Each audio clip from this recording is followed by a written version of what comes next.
Shalom untuk saudara pendengar yang dikasihi Tuhan Yesus Kristus. Selamat siang dan salam sejahtera untuk kita semuanya. Selamat datang kembali di renungan siang dan doa siang pada hari ini. Semoga saudara yang terkasih dalam keadaan sehat selalu. Kiranya damai dan sukacita Roh Kudus melimpah di dalam hati dan pikiran saudara saat ini. Sebelum kita mulai renungan pada siang hari ini, marilah kita bersama-sama berdoa. Bapa di kerajaan sorga, terima kasih atas penyertaan yang Engkau berikan kepada saya atas siang hari yang indah ini. Terima kasih telah memberi saya kesempatan untuk selalu dapat bersyukur atas segala pekerjaan yang aku kerjakan. Maka dari itu, saya mohon sertailah selalu diri ini sepanjang hari ini. Terima kasih atas berkat Tuhan hingga saat ini aku masih bisa merasakan kebaikan Tuhan dan buatlah agar bibirku selalu mengucap syukur kepadamu. Tuhan Yesus Kristus, terima kasih pada saat ini saya masih bisa bekerja. Tuhan, saat ini saya akan memulai pekerjaan saya. Berkatilah pekerjaan ini dan sertailah sepanjang saya selama bekerja pada hari ini, agar menjadi berkat bagiku, bagi keluargaku dan juga tempat saya bekerja. Berkati seluruhnya di siang hari ini agar berjalan dengan baik dan menjadi berkat untuk kami jalani bersama dengan anak Tuhan yang lainnya. Dalam nama Tuhan Yesus, aku berdoa. Amin. Sahabat pendengar yang kami cintai, bacaan renungan dan ayat emas Alkitab renungan kita siang hari ini akan kita mulai. Nats bacaan kita siang hari ini adalah, sekalipun dagingku dan hatiku habis lenyap, gunung batuku dan bagianku tetaplah Allah selama-lamanya. Tertulis di dalam kitab Mazmur 73 ayat 26, judul renungan kita hari ini adalah Tersingkir. Bacaan kita pada siang ini terambil dari kitab 2 Samuel 15 ayat 19 sampai dengan ayat 26. Lalu bertanyalah raja kepada Itai, orang Gad itu, "Mengapa pula engkau berjalan beserta kami? Pulanglah dan tinggallah bersama-sama raja, sebab engkau orang asing, lagi pula engkau orang buangan dari tempat asalmu. Baru kemarin engkau datang, masakan pada hari ini aku akan membawa engkau mengembara bersama-sama kami, padahal aku harus pergi entah kemana. Pulanglah dan bawalah juga saudara-saudaramu pulang. Mudah-mudahan Tuhan menunjukkan kasih dan setia kepadamu." Tetapi Itai menjawab raja, "Demi Tuhan yang hidup, dan demi hidup tuanku raja, di mana tuanku raja ada, baik hidup atau mati, di situ hambamu juga ada." Lalu berkatalah Daud kepada Itai, "Jika demikian, berjalanlah lewat." Kemudian lewatlah Itai, orang Gad itu, bersama-sama dengan semua orangnya dan semua anak yang menyertai dia. Seluruh negeri menangis dengan suara keras.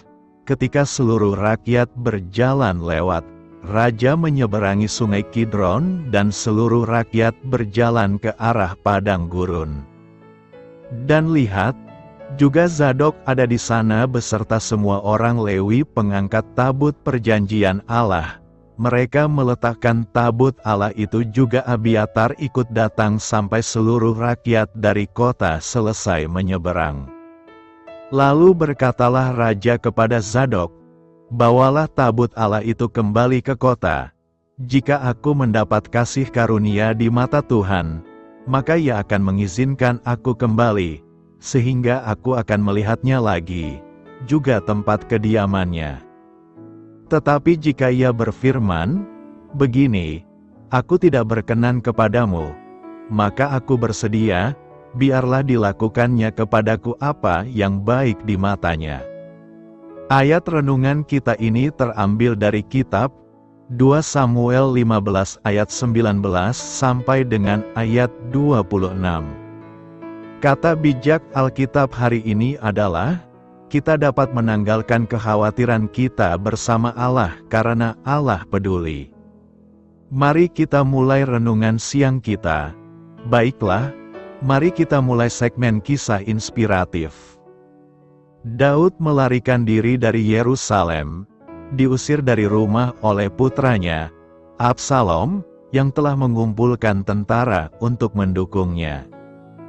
Dalam pelariannya, ia memerintah Zadok, imamnya, membawa tabut Allah kembali ke Yerusalem dan memimpin bangsanya menyembah Allah di sana. Jika aku mendapat kasih karunia di mata Tuhan, maka Ia akan mengizinkan aku kembali, sehingga aku akan melihatnya lagi, juga tempat kediamannya. Tetapi jika Ia berfirman, begini, aku tidak berkenan kepadamu, maka aku bersedia, biarlah dilakukannya kepadaku apa yang baik di matanya. Mungkin, seperti Daud, Anda telah kehilangan kekuatan untuk menetapkan langkah. Seseorang telah mengambil alih hidup Anda, atau begitu tampaknya. Mungkin Anda khawatir jika perubahan keadaan dan manusia telah menghancurkan semua rencana Anda. Namun, tak ada yang dapat menghalangi kehendak Allah yang penuh kasih.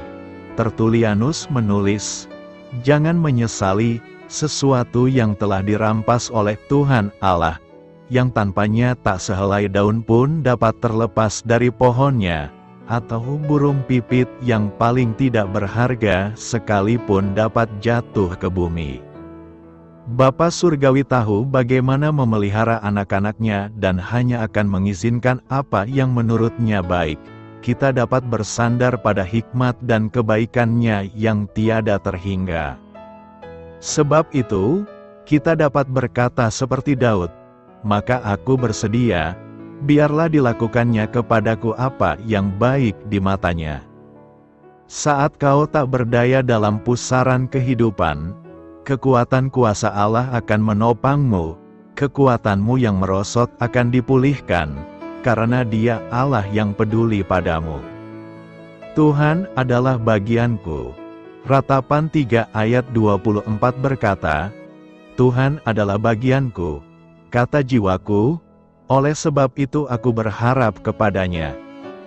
Tuhan adalah bagianku, demikianlah penyair Ratapan mencatatnya. Dalam kehidupan bangsa Israel, khususnya ketika mereka memasuki tanah Kanaan, setiap suka menerima sebagian dari tanah itu. Kecuali imam-imam, tidak menerima bagian sebab Tuhanlah bagian mereka. Artinya, penyair tidak akan dipusingkan oleh hal-hal lain. Seperti pemazmur mengatakan, sekalipun dagingku dan hatiku habis lenyap, gunung batuku dan bagianku tetaplah Allah selama-lamanya, apapun tidak akan menggoyahkannya. Allah adalah satu-satunya pegangan hidup. Bukan berarti yang lain tidak penting. Bagi orang percaya, Allah itulah yang kekal. Allah tidak dibatasi waktu, karena itu, penyair meletakkan Allah di atas segala-galanya. Allah di atas persoalan kita, Allah lebih besar dari pergumulan kita. Kesesakan tidak bisa dihindari, tetapi Allah yang menjadi bagian kita adalah Allah yang memberi kelegaan. Apalagi dikatakan bahwa tidak dengan rela hati Ia menindas dan merisaukan anak-anak manusia. Dengan demikian, adalah penting jika kita juga menjadikan Tuhan sebagai bagian dari hidup kita, supaya kita lebih lega dalam menjalani kehidupan ini. Kasih-Nya menjangkau kita. Ia akan membuat kita menjadi lebih bijaksana, lebih dewasa, lebih kuat, lebih lega, lebih ikhlas. Kita akan merasakan kehadiran Tuhan sekalipun badai hidup melanda, karena Dia sudah menjadi bagian hidupmu. Tidak ada seorang pun yang dapat merampasnya. Bersukacitalah karena Dia. Kalau Tuhan menjadi bagian hidup kita, tentunya kita dapat menemukan Dia di tengah-tengah kemelut hidup ini. Memang tidak mungkin mengetahui segala sesuatu tentang Dia, tetapi kita tahu bahwa di dalam Dia ada kasih dan setia, ada pengampunan, ada pertolongan, ada kekuatan, ada keselamatan dan semua yang kita butuhkan. Karena itu, jadikanlah terus Tuhan menjadi bagian hidup kita setiap saat. Sembahlah Tuhan yang menjadikan langit dan bumi. Wahyu 14 ayat 7b berkata, "Sembahlah Dia yang telah menjadikan langit dan bumi dan laut dan semua mata air." Apa maksud nas hari ini? Apakah kita tidak tahu maksudnya? Tidak ada yang sulit bukan dari kata-kata ini? Bukankah semua orang Kristen selama ini juga mengakui Tuhanlah yang menjadikan langit dan bumi, laut dan semua mata air? Kenapa topik ini menjadi bagian dari peringatan yang terakhir kepada manusia? Ini kan bukan barang baru. Siapa yang tidak tahu Tuhan itu yang menciptakan seluruh alam semesta? Betul, mayoritas orang percaya bahwa Tuhanlah Khalik pencipta. Jadi masalahnya apa di sini? Kalimatnya harus dibaca dengan lengkap. Sembahlah Dia yang telah menjadikan langit dan bumi. Berarti tidak cukup cuma mengetahui Tuhan adalah Khalik pencipta, dan tidak cukup manusia hanya menyembah Tuhan. Tetapi manusia harus menyembah Dia sebagai Khalik pencipta. Berarti, dengan keluarnya peringatan ini, Tuhan menganggap selama ini banyak manusia tidak menyembah Dia sebagai Khalik pencipta. Manusia menyembah Tuhan menurut pendapat mereka sendiri, tapi tidak sebagai Khalik pencipta. Pertanyaan, bagaimana menurut Alkitab cara menyembah Tuhan sebagai Khalik pencipta itu? Dalam kitab Kejadian 2 ayat 1-3, demikianlah diselesaikan langit dan bumi dan segala isinya. Ketika Allah pada hari ketujuh telah menyelesaikan pekerjaan yang dibuatnya itu, berhentilah Ia pada hari ketujuh dari segala pekerjaan yang telah dibuatnya itu. Lalu Allah memberkati hari ketujuh itu dan menguduskannya, karena pada hari itulah Ia berhenti dari segala pekerjaan penciptaan yang telah dibuatnya itu.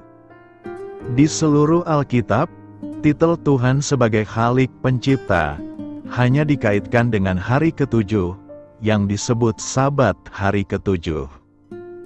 Jadi Tuhan sudah memberikan tandanya.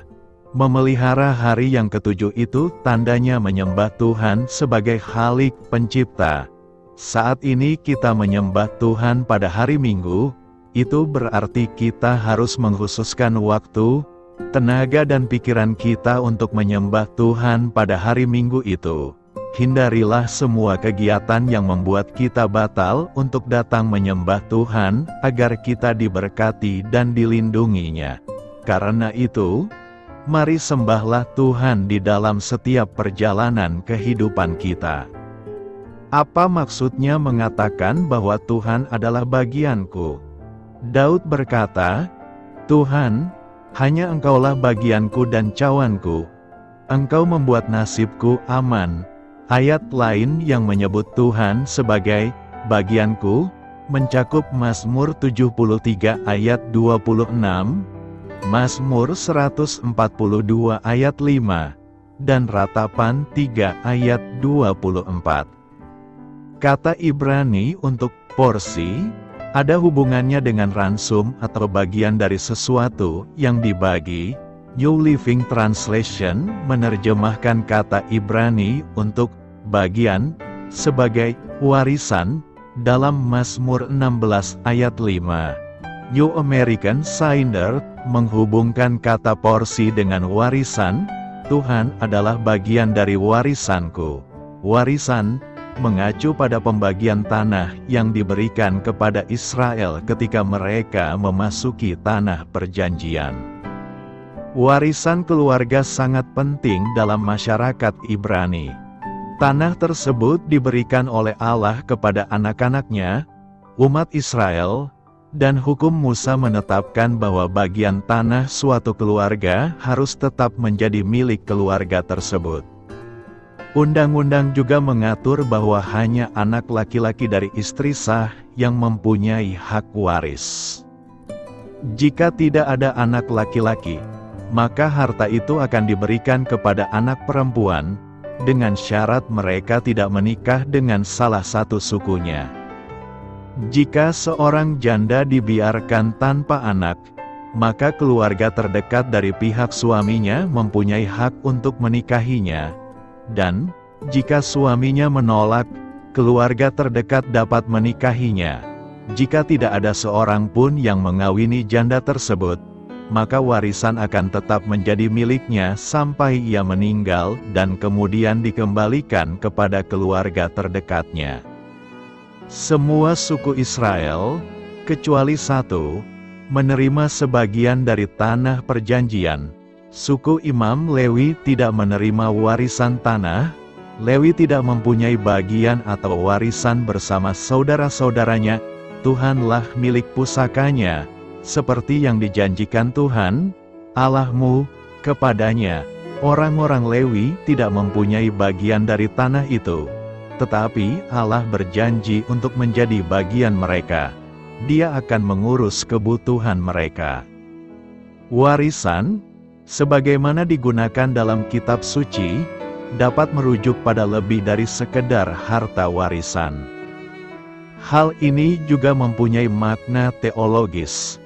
Bangsa Israel akhirnya mengetahui bahwa Allah sendirilah yang menjadi bagian atau warisan umatnya. Dalam perjanjian baru, konsep warisan juga menonjol karena dikaitkan dengan pribadi dan karya Kristus. Kristus adalah ahli waris karena Allah Anak. Melalui karya penebusan Kristus, orang-orang percaya menjadi anak-anak Allah melalui adopsi dan sesama ahli waris bersama Kristus. Sebagai jaminan atas warisan kekal ini, Kristus telah memberi kita Roh Kudus. Bagian atau warisan itu diberikan kepada semua orang percaya, baik Yahudi maupun kafir. Warisan mencakup kerajaan Allah dengan segala berkat-Nya, baik saat ini maupun di masa depan. Ini sepenuhnya merupakan anugerah-anugerah Tuhan yang berdaulat. Kecukupan kami berasal dari Allah. Anak Allah berkata, "Cukuplah kasih karuniaku bagimu, karena dalam kelemahan kuasaku menjadi sempurna." Dengan kata lain, Tuhan adalah bagian kita. Ketika seorang penulis Alkitab berkata, "Tuhan adalah bagianku," yang dia maksud adalah Tuhan adalah sumber kebahagiaan dan berkat-Nya. Dia merasa puas dengan segala yang Tuhan ada dan sediakan. Dia memiliki warisan terbaik yang bisa dibayangkan dan tidak mencari kepemilikan atau kenyamanan apapun di luar Tuhan.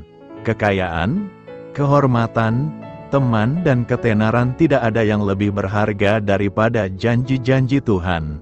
Dagingku dan hatiku boleh lemah, tetapi Allah lah yang menjadi kekuatan hatiku dan bagianku selama-lamanya. Jika Tuhan adalah bagian kita, kita tidak membutuhkan apapun lagi. Kasih persaudaraan, peliharalah kasih persaudaraan. Demikian penulis Ibrani memberikan nasihatnya pada bagian akhir surat yang ditulisnya. Menjadi orang yang dikasihi tentu menyenangkan, tetapi ada kebahagiaan yang bahkan lebih besar ketika kita dapat memberikan atau menunjukkan kasih kepada orang lain. Persahabatan sejati tidak didasarkan pada syarat-syarat yang berubah-ubah. Seorang sahabat menaruh kasih setiap waktu. Seringkali seorang sahabat menjadi lebih karib daripada seorang saudara, karena seorang sahabat adalah orang yang menambah sukacita kita dan membagi kesedihan kita. Seorang teman atau sahabat yang baik akan memberikan waktunya kepada sahabatnya pada saat ia membutuhkannya, termasuk pada masa-masa kesukaran atau kemalangan atau kesengsaraan. Dalam Yohanes 15 ayat 14 ditulis bahwa seorang sahabat akan melakukan apa yang diminta oleh sahabatnya tersebut, untuk menyatakan pentingnya persahabatan. Di dalam ayat ini diperjelas lagi dengan mengatakan bahwa sahabat itu bagaikan seorang saudara yang memang dilahirkan untuk berbagi dalam kesulitan-kesulitan atau kesukaran-kesukaran. Mengapa penting bagi kita untuk menunjukkan kasih kepada orang lain? Sebab manusia adalah makhluk sosial yang membutuhkan hubungan dengan orang-orang yang lain. Manusia tidak dapat hidup sendirian, dan terlebih dari itu, sikap kasih adalah inti kekristenan sejati. Tanpa kasih, kita tidak bisa memiliki ikatan yang erat dengan orang-orang sekeliling kita. Bagaimana jika kita kurang memiliki kasih? Paulus mengatakan, "Tetapi jika aku tidak mempunyai kasih, aku sama dengan gong yang berkumandang dan canang yang gemerincing." Dan selanjutnya sang rasul melanjutkan tentang betapa pentingnya mengasihi itu. "Sekalipun aku memiliki iman yang sempurna untuk memindahkan gunung, tetapi jika aku tidak mempunyai kasih, aku sama sekali tidak berguna." Dalam perikope hari ini kita akan menemukan dua bentuk kasih persaudaraan, yakni: pertama, kasih persaudaraan antara Daud dan Yonatan. Yonatan, putra sulung Raja Saul dari istrinya yang satu-satunya. Dialah ahli waris bapaknya. Dia setia kepada Daud dan sangat mengasihi Daud, yang akan menggantikan Saul. Keberanian dan semangatnya sebagai pendekar, yang dikenang dalam nyanyian Ratapan Daud. Yonatan dikenang adalah terutama karena persahabatannya dengan Daud. Yonatan, dia mengikat sumpah dan mengikrarkan kesetiaan persaudaraan dengan Daud sesudah kematian Goliat. Oleh karena itu, ia terpaksa menghadapi permusuhan dan kecurigaan dari pihak bapak kandungnya, bahkan membahayakan hidupnya sendiri.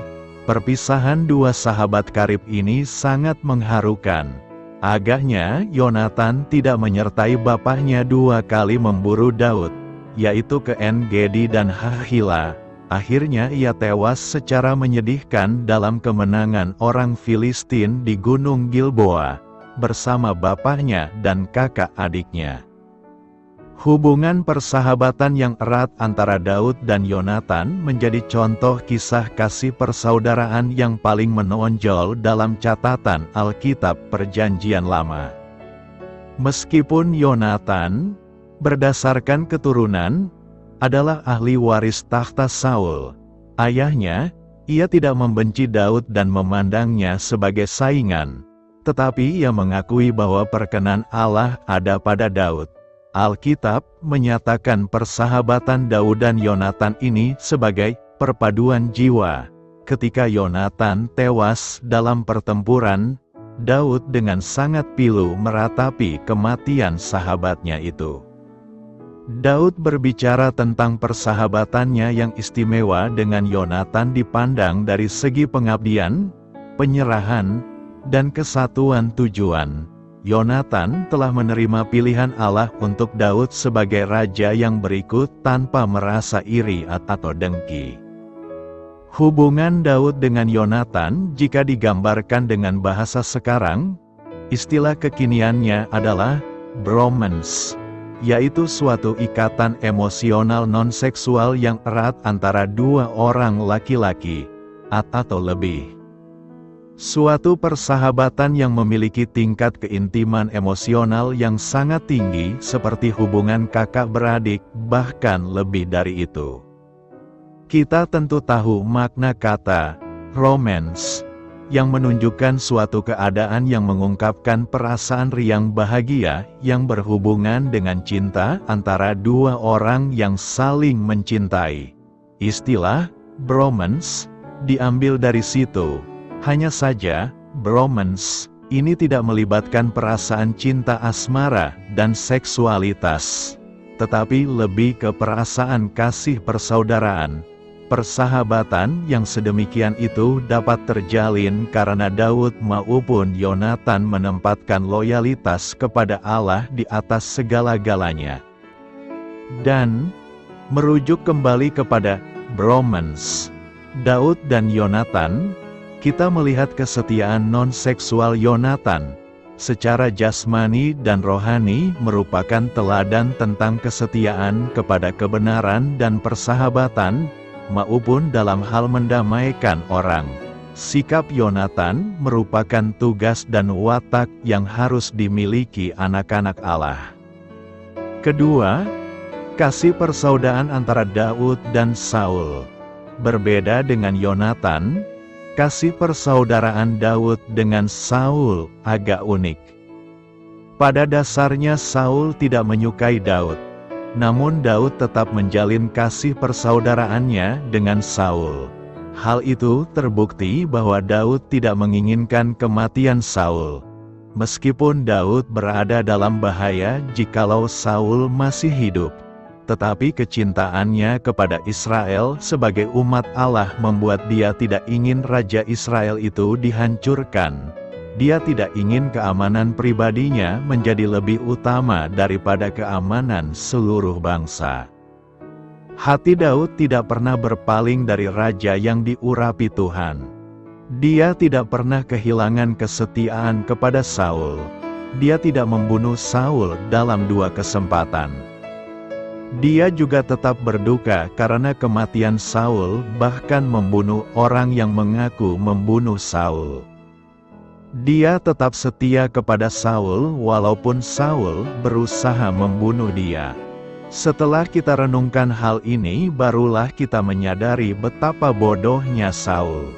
Saul membenci Daud tanpa alasan. Dia menyingkirkan pemimpin pasukannya sendiri yang sangat berbakat. Dia mengusir tentaranya yang paling berprestasi. Kebodohan yang terjadi karena Saul berjiwa kerdil. Mari kita belajar untuk menjauhi jiwa kerdil seperti ini. Jiwa kerdil mudah merasa terancam oleh prestasi orang lain. Jiwa kerdil mudah iri hati. Jiwa kerdil mudah merasa tersiingi oleh orang-orang lain. Saul menyingkirkan Daud, dan karena itu dia kehilangan kekuatan yang sangat besar di dalam pasukan perangnya. Tetapi Daud tetap menunjukkan kesetiaannya kepada Saul dengan berduka karena kematian Saul. Daud juga mengeksekusi pembunuh Saul. Setelah itu dia juga memaksa seluruh pasukannya bersedih hati karena Saul dengan menyanyikan nyanyian ratapan. Apakah bukti bahwa Daud mengasihi Saul? Pertama, Daud meratapi kematian Saul. Lalu mengapa Daud meratapi kematian Saul? Daud meratapi kematian Saul karena ia melihat bahwa dalam diri Saul ada hal-hal yang hebat, yang seharusnya bisa berguna untuk kemuliaan Tuhan. Tetapi ternyata semua itu disia-siakan. Daud telah mengenal Saul sebagai orang yang dipilih oleh Allah, diperlengkapi untuk kegiatan yang tinggi dalam kerajaan Allah, dan dalam suatu posisi untuk mempersiapkan jalan bagi datangnya raja yang lebih kuat atau hebat. Kesempatan yang sangat bagus muncul, pengaruh yang kuat dibawa untuk dipikul atau diemban, tetapi semua sia-sia. Misi dari kehidupan gagal, pekerjaan yang mulia tidak dilakukan. Kemampuan-kemampuan yang bagus terbuang, terhina, ditinggalkan oleh Allah, dipenuhi dengan rasa malu dari kehidupan yang gagal, ia mati. Kematian yang biasa akan merupakan kemuliaan dan berkat dibandingkan dengan kematiannya ini. Apa yang benar untuk Saul bisa benar tentang orang-orang lain. Dan menyedihkannya, ini sering merupakan fakta. Allah mempunyai tujuan atau rencana dalam kehidupan dari setiap orang, dan urusan kita dalam dunia ini adalah untuk mengerti sifat dari tujuan atau rencana itu dan mewujudkannya dalam pengalaman kita. Daud tidak melihat Saul sebagai musuh pribadi, tetapi sebagai raja yang berani, yang mati karena membela negara atau bangsanya. Kita memperhatikan juga kemuliaan dari sifat Daud dalam diam totalnya. Ia berkenaan dengan dirinya sendiri, dan kata-kata pujiannya yang murah hati untuk orang mati, bukan hanya tentang Yonatan, tetapi juga tentang Saul. Iri hati yang jahat dan kecemburuan yang keras kepala dari Saul tidak lagi diingat, dan ia melihat dalam dia, bukan seorang musuh pribadi, tetapi raja yang berani yang telah jatuh atau mati karena perkara dari negaranya. Kedua, Daud memandang Saul secara positif, bukan secara negatif. Ia hanya memperhatikan hal-hal yang baik dalam diri Saul, tetapi melupakan hal-hal buruk dalam diri Saul. Kalau hal seperti ini dilakukan secara ekstrim, juga bukan merupakan sesuatu yang baik, karena akan menyebabkan kita terus membiarkan kesalahan-kesalahan dalam diri seseorang. Tetapi perlu diingat bahwa Daud melakukan hal ini terhadap Saul, yang sudah mati. Bagaimana cara saudara menilai seseorang? Ada orang-orang yang terlalu kritis, yang selalu hanya menyoroti kejelekan seseorang. Orang seperti ini sebetulnya merugikan dirinya sendiri, karena akan kecewa atau marah terhadap semua orang. Renungkan, pertama, dalam membangun kasih persaudaraan kita harus menghindari sikap mengingat-ingat kebencian orang kepada kita. Daud tidak mengingat-ingat kebencian Saul kepadanya. Justru dia sangat bersedih dan terpukul atas kematian seorang raja yang diurapi Tuhan. Kita dapat melihat bagaimana kasih setia Daud kepada Saul. Walaupun sebelum kematian Saul ini Daud mempunyai kesempatan untuk membunuh Saul, namun itu tidak dilakukannya, dan pada saat kematian Saul ini telah melapangkan jalan baginya untuk menjadi raja dan lepas dari pengejaran Saul. Namun situasi ini tidak membuat dia bersukacita. Kedua, dalam membangun kasih persaudaraan hindarilah membalaskan kejahatan dengan kejahatan. Dari sini kita belajar banyak tentang kebesaran kasih Daud. Dia tidak pernah berniat untuk membalaskan rencana-rencana jahat yang dilakukan oleh Saul kepadanya. Bahkan saat kematian Saul dia merasakan kesedihan yang dalam dengan membuat nyanyian ratapan dan mengajarkannya kepada seluruh umat untuk turut berduka. Ketiga, dalam membangun kasih persaudaraan kita harus menghormati orang yang diurapi Tuhan. Kita dapat melihat mengapa Daud tidak pernah membalaskan kejahatan Saul kepadanya, bahwa Daud sangat menghormati pengurapan Tuhan atas Saul sebagai raja, dan itu juga sebabnya mengapa Daud menghukum mati orang yang mengabarkan kematian Saul karena mengaku-ngaku sebagai orang yang membunuh Saul. Keempat, dalam membangun kasih persaudaraan hindarilah pengandalan kekuatan diri sendiri. Jika mengandalkan kekuatan kita tidak akan mungkin dalam menghidupi kasih yang murni dan tulus. Tetapi kita dapat menghidupi kasih adalah karena kita menghidupi kasih Tuhan. Artinya dalam konteks Saul dan Daud ada pengurapan Tuhan yang menjadi jembatan kasih Daud kepada Saul. Demikian halnya dengan kita saat ini, bahwa Allah telah menyatakan kasih-Nya kepada kita melalui Yesus Kristus yang diurapi. Kita tidak akan mungkin dapat menghidupi kasih kepada sesama dengan baik jika bukan melalui Yesus. Yesus adalah jembatan kasih kita kepada sesama manusia. Karena itu, teruslah jalin kasih persaudaraan kepada siapapun, baik orang yang mengasihi kita maupun orang yang membenci kita. Aku sudah berdosa kepada Tuhan. 2 Samuel 12 ayat 13 berkata, Lalu berkatalah Daud kepada Natan, "Aku sudah berdosa kepada Tuhan." Dan Natan berkata kepada Daud, "Tuhan telah menjauhkan dosamu itu. Engkau tidak akan mati." Kalimat Daud meresponi Natan adalah, "Aku sudah berdosa kepada Tuhan." Inilah awal pemulihan keadaan Daud oleh Tuhan. Daud tidak membela diri. Daud mengakui kesalahannya. Inilah bedanya Daud dengan Saul. Saul mengaku dosa, namun diikuti dengan kata, "Tetapi aku sudah berdosa kepada Tuhan, tetapi rakyat yang salah. Aku sudah berdosa, tetapi tunjukkanlah hormat kepadaku." Bagaimana dengan Daud? Daud mengatakan, "Aku sudah berdosa kepada Tuhan." Tidak ada tambahan kata. Tetapi Natan mengatakan bahwa Daud tidak akan dihukum mati oleh Tuhan, tetapi anak yang dilahirkan Batsyeba akan Tuhan matikan. Dalam bagian selanjutnya, kita dapat melihat bagaimana Daud tetap dengan rendah hati memohon kepada Tuhan untuk anak itu tidak mati. Tetapi Tuhan tetap menghukum Daud dengan mengambil anaknya. Setelah anak itu mati, Daud sujud menyembah Tuhan.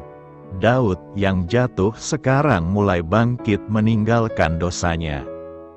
Kedatangan Tuhan kepada Daud melalui Natan memberikan 3 hal ke dalam kehidupan Daud, yakni: pertama, membawa perubahan melalui firman Tuhan kepada Daud. Natan menceritakan sebuah kisah kepada Daud, sebuah perumpamaan. Natan menyajikan kisahnya sebagai kasus yang membutuhkan putusan raja, dan Daud senang mendengar kasus itu. Natan menceritakan tentang ketidakadilan yang luar biasa. Ada 2 orang tinggal di satu kota, satu kaya, yang lain miskin. Orang kaya itu punya banyak kawanan domba. Orang malang itu tidak memiliki apa-apa selain seekor domba betina kecil yang telah dibelinya. Anak domba ini memakan makanan orang miskin, minum dari cawannya, dan berbaring di pangkuannya. Orang malang itu mencintai domba kecil betina miliknya. Seorang musafir tiba di rumah orang kaya itu. Orang kaya itu menyambut pengelana itu dan ingin mengadakan pesta. Tetapi dia tidak ingin menggunakan salah satu kawanannya sendiri. Jadi dia mencuri domba si miskin dan menyiapkannya untuk pestanya. Daud mendengar kasus ini, dan dia sangat marah, dan mengatakan orang itu harus dihukum mati. Dan anak domba betina itu harus dibayar gantinya 4 kali lipat, karena ia telah melakukan hal itu dan oleh karena ia tidak kenal belas kasihan. Apa yang dikatakan Daud sesuai dengan hukum mengembalikan 4 kali lipat, tetapi tidak hukuman mati. Daud, seorang yang telah berdosa berzina dan membunuh orang lain, tidak sadar bahwa dia lebih kejam dari itu. Kemudian, Nabi Natan mengatakan, "Engkaulah orang itu." Daud sadar dosanya. Seketika Daud sadar. Lalu berkatalah Daud kepada Natan, "Aku sudah berdosa kepada Tuhan."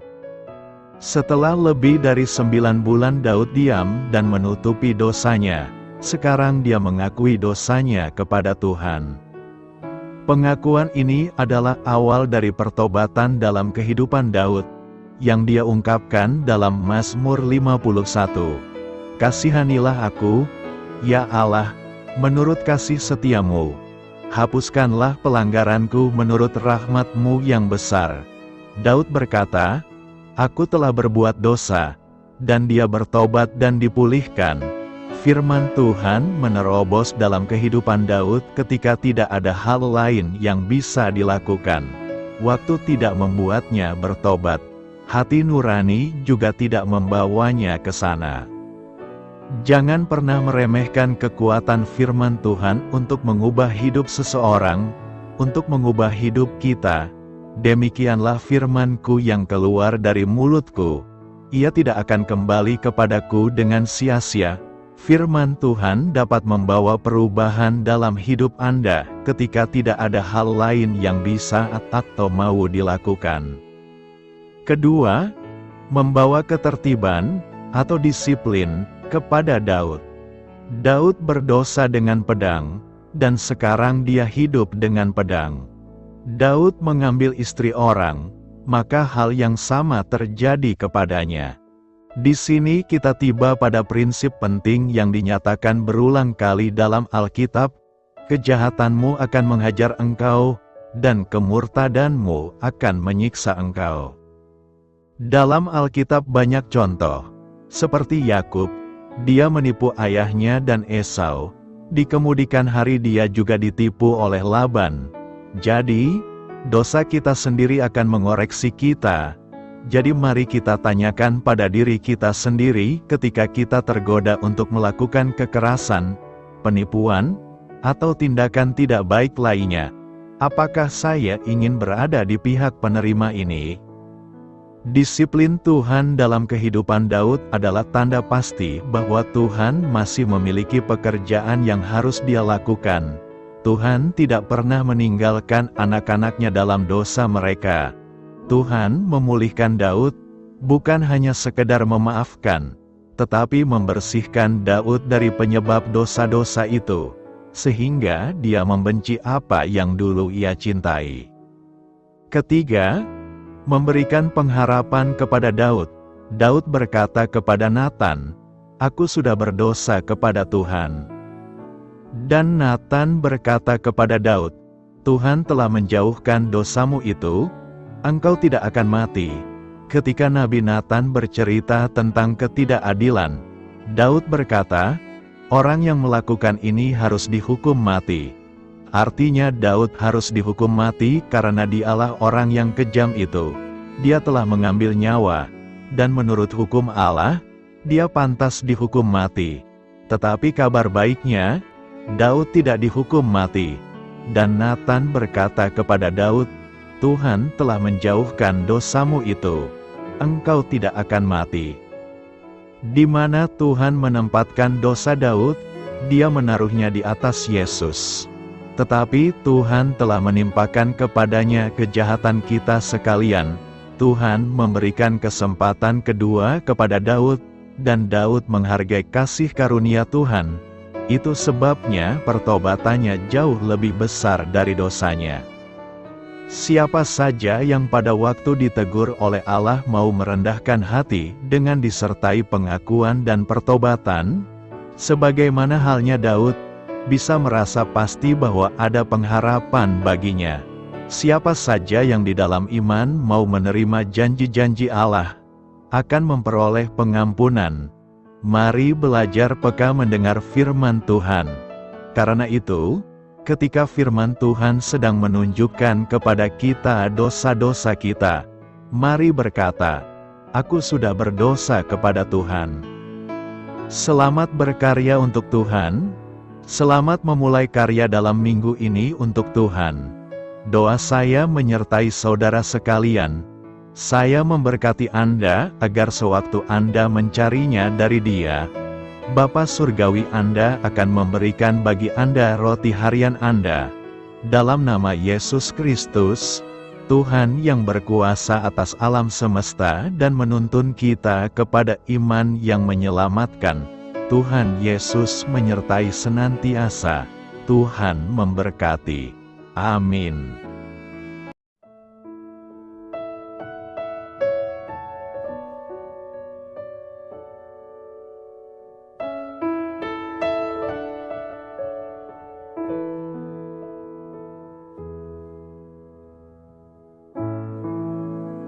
Demikianlah renungan firman Tuhan pada siang hari ini.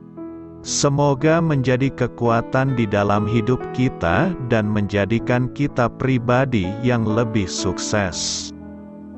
Sebelum kita memulai aktivitas hari ini, marilah kita berdoa. Bapa kami yang ada di sorga, terima kasih atas kasih dan kebaikan Tuhan yang begitu besar buat kami. Tuntunlah perbuatanku agar di sepanjang hari ini saya bisa bekerja sebaik-baiknya, tidak pernah jemu menolong sesama, selalu ramah dan tahu terima kasih, menghayati iman dan mengamalkannya dengan sekuat tenagaku. Semua ini saya sampaikan kepadamu, dengan pengantaraan Kristus, Tuhan kami. Allah, Bapa kami bersyukur kepadamu, bahwa dengan bekerja kami boleh ambil bagian di dalam karya-Mu mensejahterakan dan membahagiakan umat manusia. Kami mohon bimbingan-Mu dalam melaksanakan pekerjaan kami hari ini. Bimbinglah kami agar sanggup bekerja dengan semangat kasih, dengan riang, rajin dan jujur. Terima kasih, Tuhan. Amin. Dalam nama Tuhan Yesus Kristus Tuhan dan Juru Selamat kami, Bapa kami yang baik, kami mengucap syukur dan berdoa. Amin. Biarlah firman Tuhan menjadi pengingat untuk kita semua, bahwa tuntunan dari Roh Kudus akan selalu memberi jalan keluar bagi setiap permasalahan hidup kita, dan memberi kedamaian di hati kita. Amin. Sampai jumpa di renungan siang saudara rohani berikutnya. Shalom.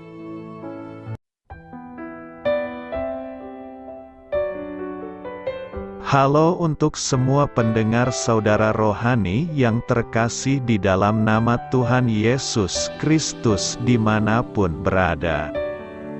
Mari dukung kami, tim redaksi Renungan Harian Saudara Rohani, dengan cara memberikan bantuan, kritik dan masukan. Saudara dapat memberikan masukan melalui kolom komentar di bawah atau mengirim kepada kami langsung melalui email yang tertera di layar Anda, saudararohani@gmail.com. Jika saudara terberkati melalui renungan ini, saudara dapat mendoakan kami dan memberikan bantuan lainnya dengan mengirim email kepada kami. Saya berdoa agar saudara sekalian bahagia dan sehat selalu. Amin.